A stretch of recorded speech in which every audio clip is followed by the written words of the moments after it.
Ngayon boss ay magpapalit tayo ng spark plug. May dalawang push pin dyan sa baba magkabilaan. Diinan lang po natin ang Phillips screw bago natin bubunutin yung push pin.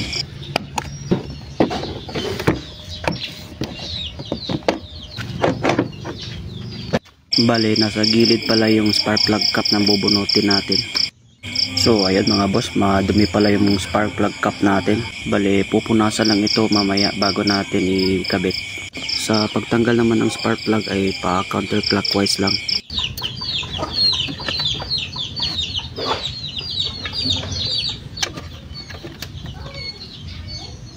Nasa 10,700 pala ang tinakbo nito.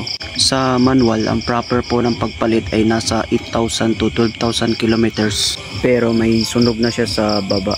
May napapansin kasi ako tuwing umaga pag nagki-kickstart ako.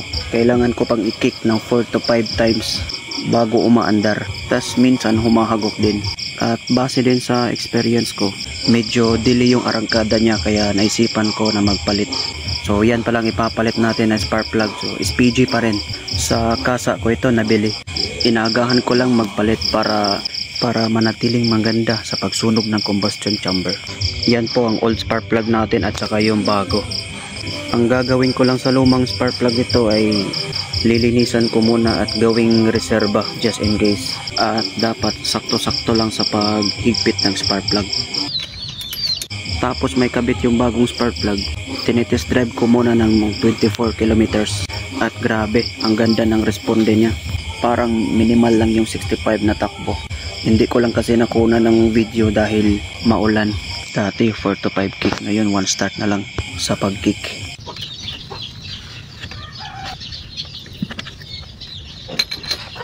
Pupunasan muna natin itong spark plug cap bago natin ibalik.